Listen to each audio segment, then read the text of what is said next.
Hey friends, it's Aislinn. And Joe. And I am super excited to now have a playlist on the Aislinn Campbell YouTube channel. Dinner Table Talks. Exactly. So while you're here on my YouTube channel, subscribe to Aislinn Campbell. You'll see all the cool stuff I'm putting out. Super cool. And be sure to like this podcast as well. And while you're listening, go over to your favorite podcast platform. You know the whole list. Go wherever you go and like, rate, and subscribe to us there as well. It helps us out. So pull up a chair, grab your favorite beverage. We have got so much to talk about.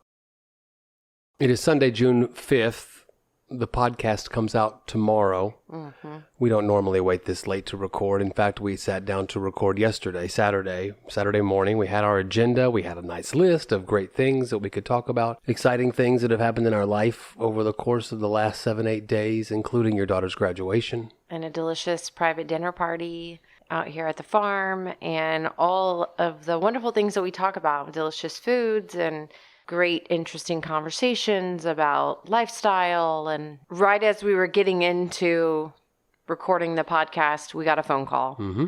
And the phone call was about Maggie, the farm dog, who we've talked about on this podcast. Every single time we've talked about a long lunch club or a farm-to-table dinner or your farm day or the different kinds of classes that you teach, anyone that came to the farm got to meet Maggie. Yeah.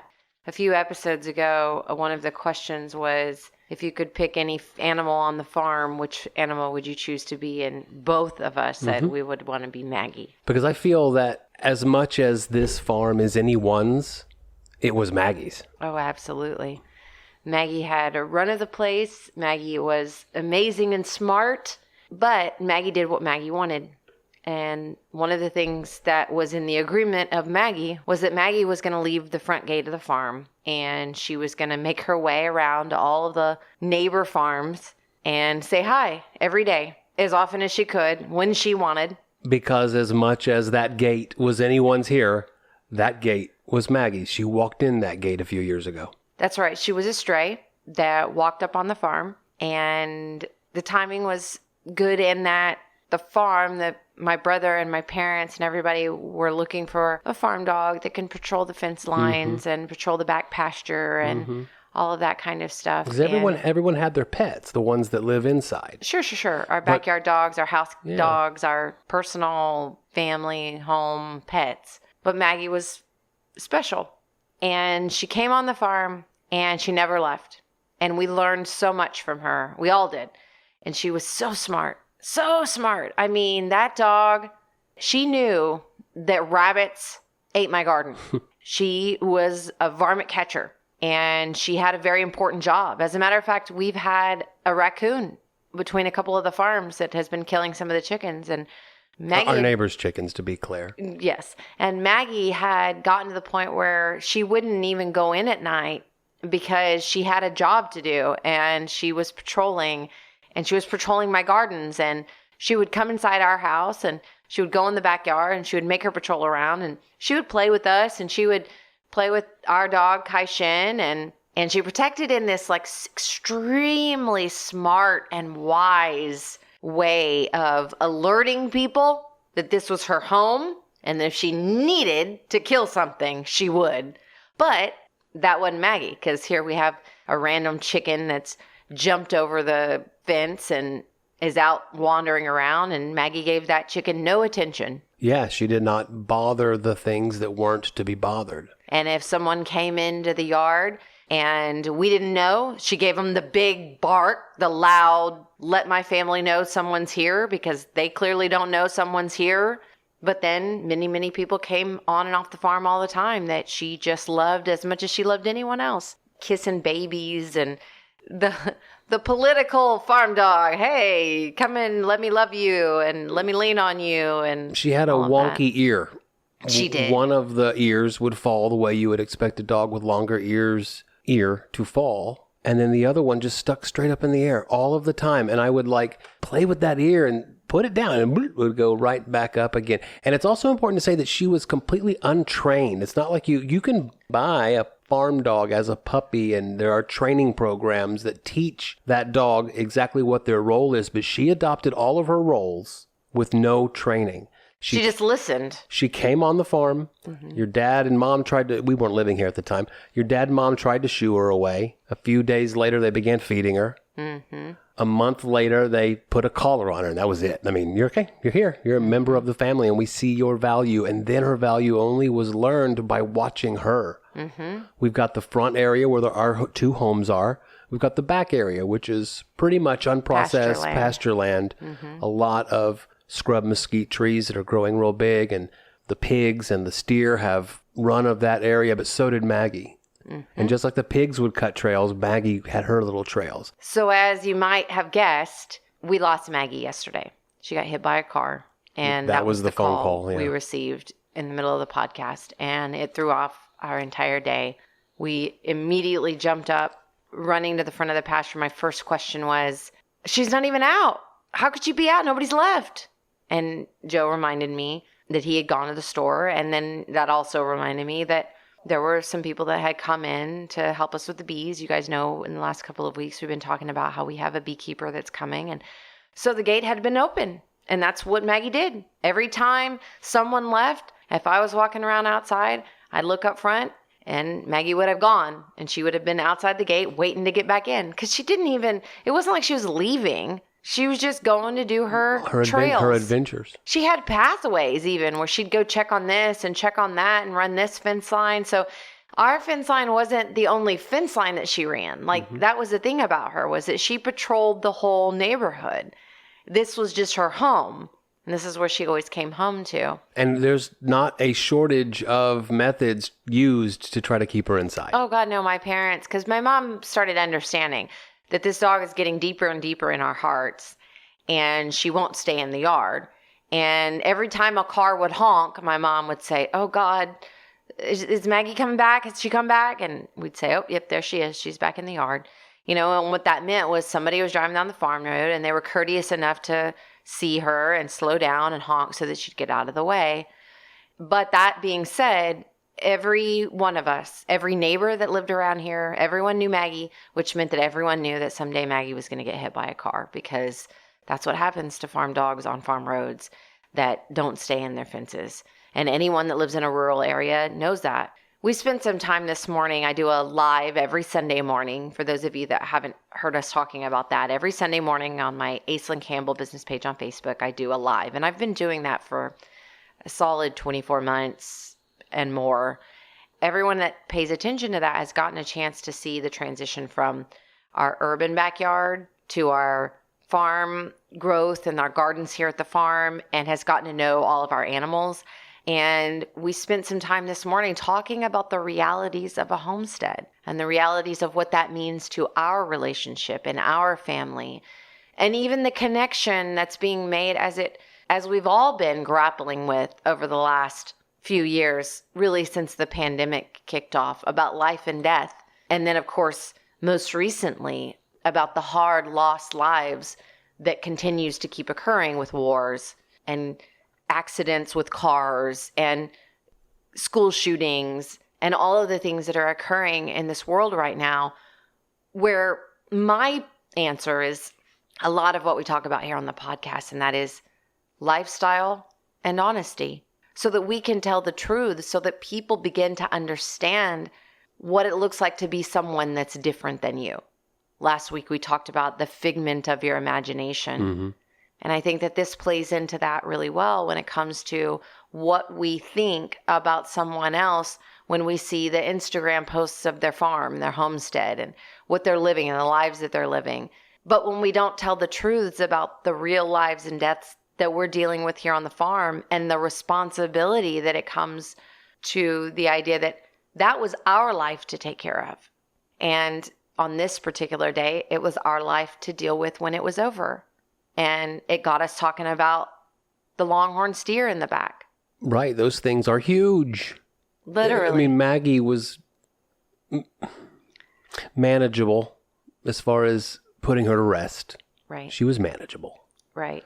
But those longhorn steer, when someday the circle of life closes for them. Right. Whether it's a traumatic situation or just simply the fact that animals pass away. It's just a piece of the puzzle that we're going to process someday.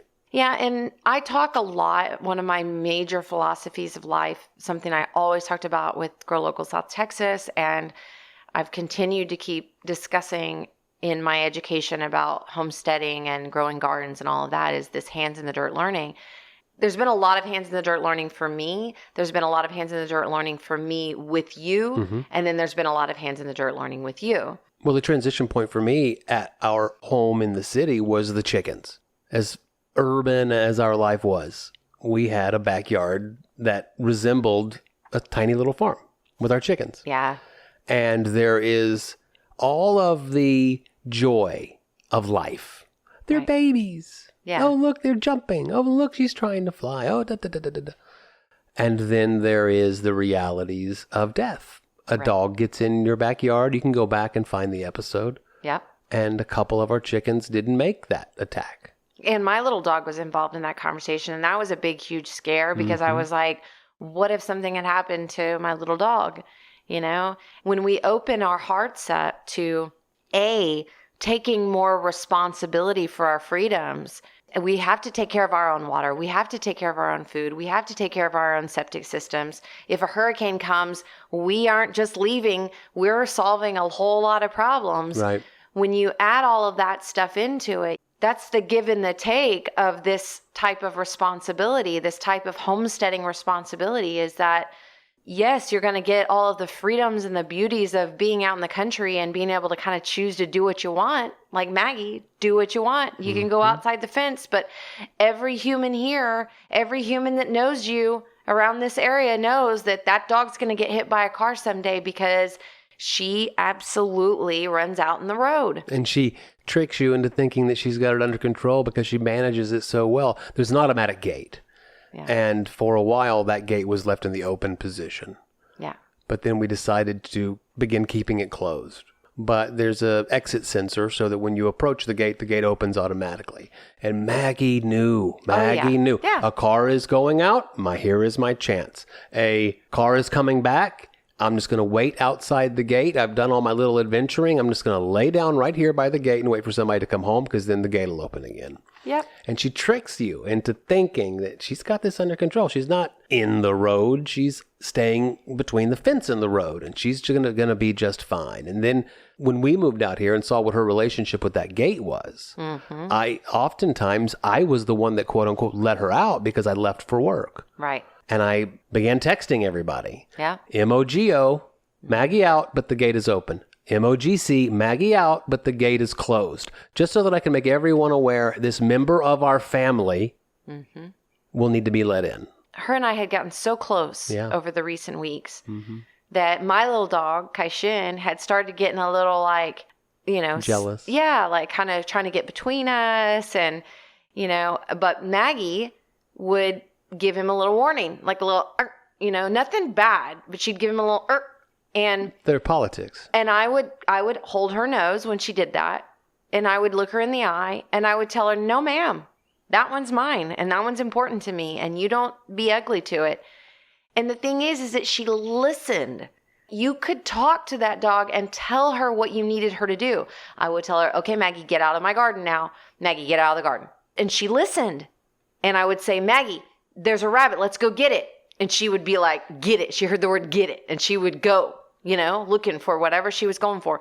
But when it came to the fence and when it came to the gate and going out on the road and doing what she wanted as it related to freedom, she would just look at you, look over your shoulder, and just keep walking. She did not care. She was outright ignoring. She wasn't a little speedy dog that just, accidentally got out. No, she knew exactly what she was doing. And she was like, don't worry, I'll be back. And that's how we felt about it. Don't worry, she'll be back. And now she's gone. And I went outside last night and I walked out to the front when sunset. Oh my God. She was my walking buddy. Yeah. Your walking buddy. Everybody's walking buddy. Anytime I had to walk from here to the other edge of the farm where the tools and feeding animals, etc., you'd walk outside and you'd begin to expect to hear, and that's Maggie running toward you to walk with you. Yeah. To put her head next to one of your hands that's hanging down as you walk so you could scratch her ear as you walked. I've begun walking out in the pasture in the back. Once you're back there, you're by yourself. And that's part of the reason why I go back there. But if Maggie sees you she going goes out to the back, That's right. she would get so excited. Don't Yep. worry, you're not by yourself. And she'd run way ahead of you, And almost you like had to check the trails to make sure everything's okay. Then she'd come back and hang out with you. And you had just posted a video of her hunting a rabbit. Stalking a rabbit. Yeah. Having to be perfectly still while the rabbit's about 20 yards away. Let me walk forward 1 yard real slowly. Another half yard real slowly. Yeah. And then finally the rabbit sees her and then Maggie. Oh, such joy when you consider the reasons why humans keep dogs. It's actually a very interesting history. They were tools. Mm-hmm. Oh, yeah. They would hunt for you. They would retrieve the birds that you shot. All of these things that we know. Do you know why toy poodles exist? Tell me. Because they were wealthy women's dogs that they put in their lap and they held close to them and it helped keep them warm and kept their hands warm. Kai-Shen certainly serves that function for you. We're not going to lie about it. Yeah. But what that's morphed into in 2022 is largely, especially in an urban setting, the reason why you have a dog is companionship. Mm-hmm. Yeah. To bark, warning you of danger. Yeah. To protect you. Yeah. Depending on the breed, depending on the size of the dog and your relationship with it. And Maggie, as a dog, was perfect. Yeah. In every single one of those things.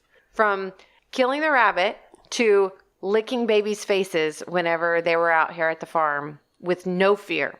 No one had any fear. I noticed that Robert Chan made a comment on my thread on Facebook about Maggie.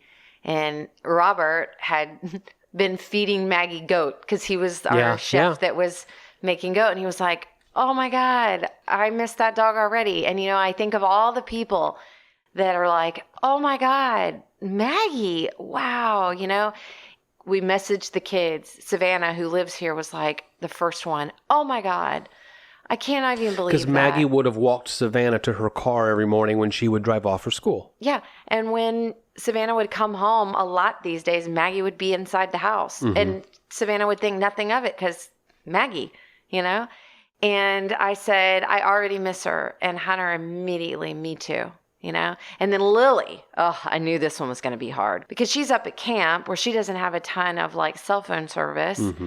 And she called, and I knew the moment she called what she was calling about. And her first words, just full of tears, Mom, this is horrible. And I said, yeah, I know, baby. We love those dogs. And this dog, Maggie, I kept comparing her to the dog that my children grew up with, a dog named Sadie, a black Labrador retriever. And I was the one that was at home the most. And even though she wasn't really my dog, she was my ex-husband's dog. I was the one that was at home with her. And I got to know that dog so well. And I got to know how loving and smart Labrador retrievers are. And I always told my Lillian and even my ex-husband when I was over there just recently, you would love Maggie because she's just like Sadie, but even calmer, even more chill. Kindness in their eyes and that love for every single person that comes around. I know my job. Don't stop my freedom. We're all going to be fine. And I took her death yesterday. First of all, I was madder than hell at her. I'm telling you guys, the first time I get a chance to meet my neighbors from next door is over a dog, really. Well, your folks were out of town. Yes. And they were the ones that kind of found her. Yes. And called your folks. Right. So my folks called us while we were in the middle of the podcast, right? So that's what. So when we run out. Right. These neighbors who I have not met, which is horrible in and of itself. Sure. Are standing there waiting. And they know Maggie. Yeah. They know Maggie. Maggie comes in their yard. Their little dog plays with Maggie. I mean, I'm screaming, oh God, and the F word when my neighbors first meet me because I'm just I'm mad at her. I'm mad because she was my friend and now she's gone. And this unexpected death was something maybe I was supposed to learn. I really believe that Maggie was teaching us all something. Yeah. Because I just can't let her death just be a death. Right. I just don't believe in that. Well, the idea of bodies, we've talked about this on the podcast. It's a feeling that irritates people sometimes. I have this strange relationship with life and death. Once the body's gone, the body's gone. There's nothing to hold the body back. The body's gone. That's what life is about. We live in a body, and this body that we live in is vulnerable. and it gets hurt and it gets sick and all of that. But the eternalness of it is so much bigger than that for me. But then I say all of that, and I'm the person that teaches at the topmost priority of farm life and gardening that life is the most important thing. Do not kill things. The balance has to occur on its own. And so because of that, I just refuse to believe that any death, including something that happens so fast that you can't even fathom. And I thought about the parents of the children that have passed recently and some Texas things that have happened. Some are very local here at our high schools locally. Sure. And some things in Texas and the lives that were lost. And I understand. Where there's no almost comfort of sickness and decline, where you have a time period to prepare for that. And it's still, we don't even prepare as much as we need to in those situations because that loss of body, that loss of familiarity with this thing that we love. The loss of stories with that body, with that life. Yeah. You don't get that. You send them off to school. You send them to graduation practice. You know that when that gate opens, she's going to go do her thing. And she'll be back. Yeah. Didn't you tell me she was on our floor an hour earlier? Oh, no doubt about it. Enjoying the air conditioning? Yes, because one of the things I'd figured out is that, especially while my parents were gone, that like she was loving coming inside and laying on the floor in the air conditioning in the middle of this hot summer. She had become much more domesticated over the years as each year went by. It's just a lot. It's a lot to grapple with. It's a lot that we're all dealing with right now. On top of a lot that we're already dealing with prior to this, which I think we'll probably talk about next week. Well, we intended on talking about this week.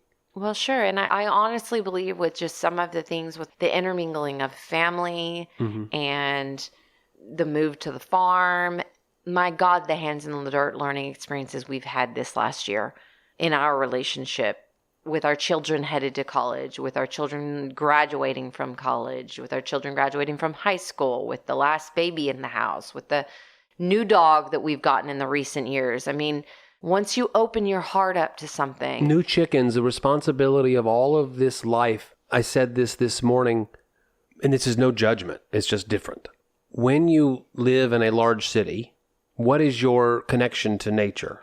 It's got to be purposeful. You have to go to the park. You have to do vacations that feed that, I think, human requirement of being more in touch with non-concrete. And how often in an urban situation do you actually run across a dead body? Sure. Speaking very generally, not very often. Maybe a pigeon, like... Sure, right. But out here... We run across it a lot. Well, we have purposefully connected ourselves, whether or not we knew that that's exactly what we were getting into or not, to the cycle of nature that is just absent in an urban lifestyle. All of a sudden, our pets have predators. Right. All of a sudden, our chickens, which let's call them pets. Once you start naming them, they become much more pets than anything else. We just had a conversation at the dinner table. Of course, we were at the Executive Surf Club with Savannah on the last day of school and her friend, and we were talking about life and death. One of the things that the girls made a comment, Savannah specifically made a comment, was, we're desensitized. And I thought, what an interesting comment for a 16-year-old who sits behind a computer all day and plays death games and watches Stranger Things where things are blowing up with blood everywhere. To say out loud, we're desensitized. And what does that mean? And all of the ongoing arguments that are happening right now about life and death. And this one we couldn't avoid talking about because everyone knows Maggie. Maggie was in all of our hearts. I mentioned that your folks are away. And let's not kid ourselves. Maggie was your dad's dog. Yeah. Even the neighbor said, I had such a hard time calling Paul. So there's two very specific things. Number one, and I texted this to your dad, I am so sorry that this happened on our watch. And he was very quick to say, Joe, we all knew it was an inevitability. And we tried everything we could. If there is a method to keep a dog inside of a yard, it was tried by this family. And without getting gruesome, I said, do we want to take care of this now? Put her to rest? Or would you like to wait to get home to be a participant in that? Because we loved this dog. We loved this dog, and this dog loved us. They said, no, let's go ahead and get it done. Well, and that's one of the things that I would tell you about being a kid that grew up in a rural farm family. The daddy just takes care of it. Mm-hmm. It gets done. And that's one of the reasons why we didn't get back to the podcast yesterday, was we had a task that went to the top of the list of urgency. Just as much as we have to deal with the life on the farm, we have to deal with the death on the farm as well. And we have to deal with the safety and the preparations and the dealing with all of the things that come along with that too. I got stung by yellow jackets again. Twice yesterday. Yeah, we'll talk about that next week, how we fix it. But my point, I took a couple Advil and a Benadryl.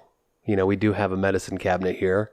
Believe it or not. For yellow jacket stings, bee stings, and other things that happen out here. Of course. And an amazing meal that we can talk about next week. And but a big kitchen. And I'm like, okay, well, Asen's crashed. I'm going to go into the kitchen and Benadryl.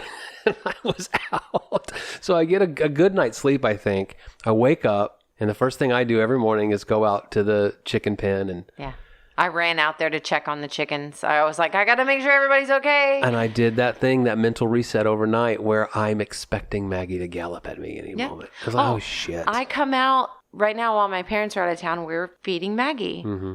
I let Kai-Shin down we're trying to keep Kai-Shin off the bed. So he's supposed to go outside and go to the bathroom and then come right back in the house for food and water. And then I go out the front door and feed Maggie because she's laying on our porch. Mm-hmm. And she was gone this morning. And it's hard because I loved her very much.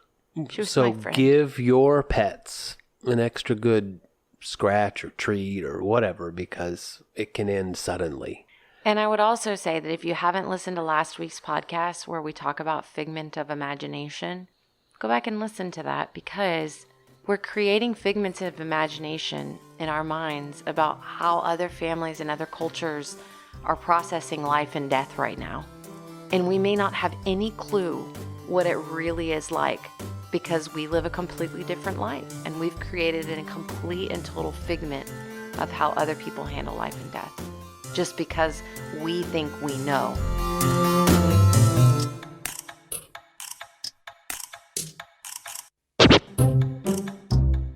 This past week feels like a month.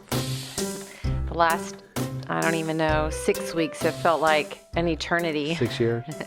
It was a corner turning week. I hope so. I think for many reasons. Maybe some stuff we'll talk about in a little while. Mm-hmm. Your daughter graduated from high school. That's a huge turning point. Graduation happened, and all of these different things that come with being a mom of a graduate. It's not my first. She's actually the third, but she's my baby. She's my female. She's so independent. It's just the whole process of the whole experience. And she did all of it herself, as opposed to like Cortland and Hunter. Well, Cortland, I did all of his graduation stuff. She handled all that stuff herself. So I'm processing a lot. And so was everyone else. Like you are, clearly. Then she's off for her summer job, like away.